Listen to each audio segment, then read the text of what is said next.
대한불교 천태종은 어떤 종단일까요? 천태종은 애국불교, 생활불교, 대중불교를 3대 지표로 삼고 그것을 실천 수행하는 우리나라의 불교 종단입니다. 천태종의 3대 지표 중 생활불교에 대하여 살펴보겠습니다.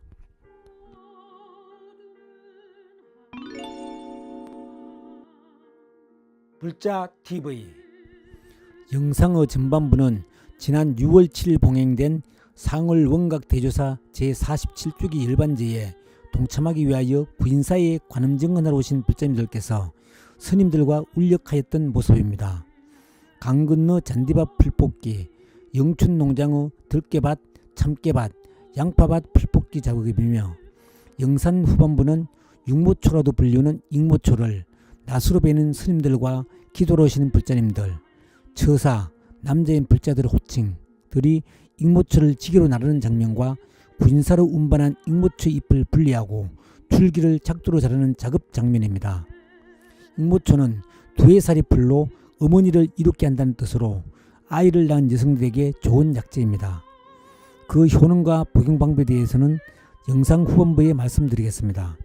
끝까지 시청하시어 천태종을 이해하시는데 조금이라도 도움이 되었으면 합니다. 불자TV 아직 구독을 안 하신 분께서는 구독 눌러주시면 감사합니다. 좋아요, 알림 설정은 격려이자 약속입니다. 대한불교 천태종은 어떤 종단일까요? 부처님의 다함없는 자비와 그 가르침은 인류와 중생을 참 생명으로 인도하는 진리의 길이며 영원한 의지처입니다. 석가모니 부처님이 역사 위에 그 모습 나투심으로부터 흘러내린 지혜와 자비의 물결이 인간의 대지를 적셔온 지 2565년. 그동안 인도에서 싹트고 성장해온 불법은 중국에 이르러 더욱 깊고 넓게 뿌리내리며 보리의 숲을 이루어왔습니다. 중국 수나라 지자대사가 천태산에 머무르며 수행을 하시고 석가모니 부처님께서 영산해성에서 설하신 묘법 연화경을 소위경전으로 삼아 천태종을 창종하셨습니다.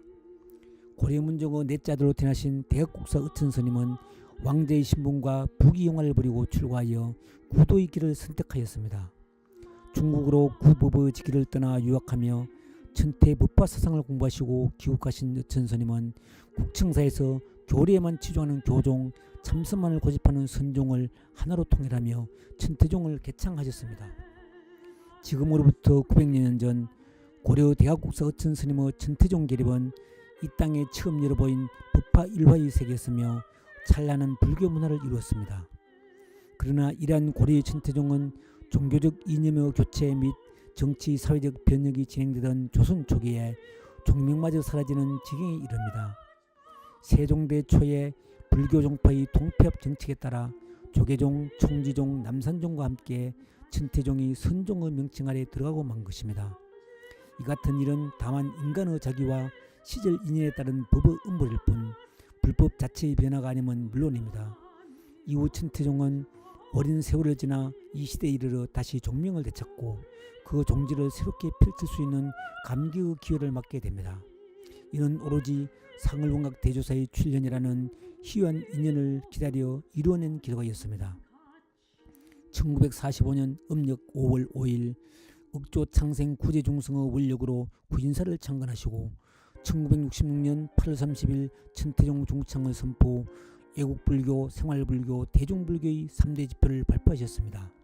천태종의 3대 지표 중 생활불교는 작법불교를 지향하고 실천불교, 생산불교를 지향하며 생활적 불교 이념을 실천하는 것을 말합니다. 부처님의 말씀은 복을 바라기보다 복을 지어가라는 가르침입니다. 오늘 영상에서 보시고 있는 것처럼 천태종은 주경야선, 즉 낮에는 일하고 밤에는 수행함을 기본으로 삼고 있습니다. 일상과 수행이 결코 둘이 아닌 것이 바로 상을원각 대조사님께서 가르치신 생활불교라 할 것입니다. 부인사에서 여건이 되는 불자님들은 농장에서의 봉사, 각종 등을 만드는 등방에서의 봉사, 부인사 경내의 청소 봉사, 부인사의 사부대중들의 식사를 준비하기 위한 봉사 등의 일을 하고 밤 10시부터 새벽 3시 20분까지 참 나를 찾기 위한 소구소원 성취를 위한 관원정거를 하고 있습니다. 부처님 오신 날 자신과 인연 있는 사찰을 찾아 부처님 탄생을 봉축하며 연등을 달고 스님들께 소구 소원이 이루어질 수 있도록 불공 올리는 것으로 만족하는 것이 아니라 부처님께서 몸소 실천해 보이신 불성을 찾기 위하여 상울본각 대조스님께서 가르치신 관음정근을 생활 속에서 실천한 천태종 불자들입니다. 익모초는 육모초라고 불리는 두 해살의 약용식물입니다. 첫 해에는 여름에 씨앗이 떨어져서 초가을에 발화되어 겨울을 보내다가 봄이 되면 급성장을 해서 7월이면 또 꽃이 씨앗을 퍼뜨린 다음 시들게 되는 짧은 두 해살이 풀입니다. 채취 시기는 꽃이 피기 전에 하는 것이 효과적인데 익모초의 효능은 아주 다양하게 많습니다. 더위에 지쳐 기력이 저하되었을 때 익모초를 섭취하게 되면 식욕 촉진 효과와 활력을 돋우는 효능이 있어서 땀이 많이 나는 사람들이나 만성 피로가 있는 사람들에게 좋습니다. 여성과 관련된 질환에 좋은 효능이 있습니다. 갱년기 부인병, 월경과다 등 부인과 질병에 좋은 효능이 있어서 냉증, 산후출혈 등의 증상이 있을 때 익모초를 먹으면 좋은 효과를 볼 수 있습니다. 불임 및 자궁 건강에 좋은 효능이 있습니다. 자궁을 건강하게 만들어줘서 불임인 여성이 임신을 할 수 있게 도와주는 효능이 있습니다. 건강상의 큰 이유 없이 임신이 잘 되지 않는 여성분들이 섭취를 하게 되면 효과를 볼 수 있습니다.